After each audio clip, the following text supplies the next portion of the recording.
Maman dévouée et aimante, Monica Bellucci vit actuellement à Paris avec sa fille Léonie, âgée de 14 ans. L'actrice italienne a révélé pourquoi Deva, son aînée, ne vivait plus avec elle. Monica Bellucci et Vincent Cassel ont été mariés pendant 14 ans, avant de prendre des routes séparées, en 2013. Pendant leur mariage, les deux acteurs ont accueilli leurs filles, Deva et Léonie, les amours de leur vie. Malgré leur séparation, Monica Bellucci et Vincent Cassel n'ont jamais éprouvé de rancœur l'une envers l'autre. Au contraire, l'acteur de 58 ans ne rate jamais une occasion d'encenser la mère de ses filles.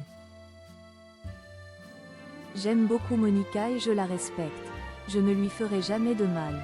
Si elle avait besoin de moi, je la rejoindrai au bout du monde, avait-il confié au Journal de France. Depuis sa rupture avec l'actrice italienne, Vincent Cassel a accueilli une autre fille, Amazonie, née en 2019 de sa relation avec la mannequin Tina Kunake, dont il est aujourd'hui séparé.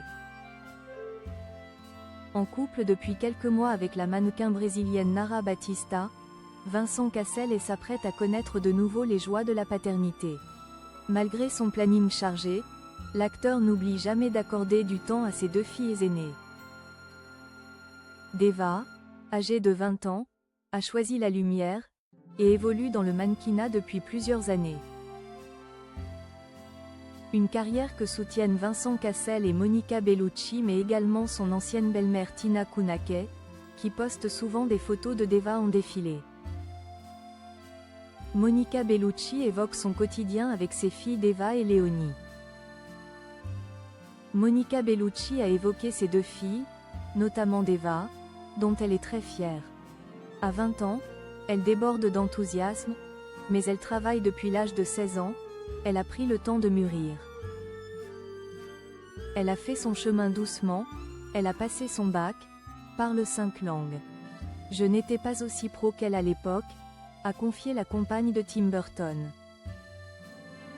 Si elle vit avec sa fille Léonie à Paris, Monica Bellucci a révélé que Deva, elle, posait ses valises un peu partout dans le monde. Je suis heureuse de l'avoir passionnée par ce qu'elle fait. Et on se retrouve très souvent, en France ou en Italie, chez ma mère. J'ai besoin de la voir dans les yeux et de la serrer dans mes bras, les visios ça ne suffit pas, a-t-elle avoué. Puis d'ajouter, bien sûr, il y a quelque chose de nostalgique, quand on a été 3, de se retrouver 2 à la maison.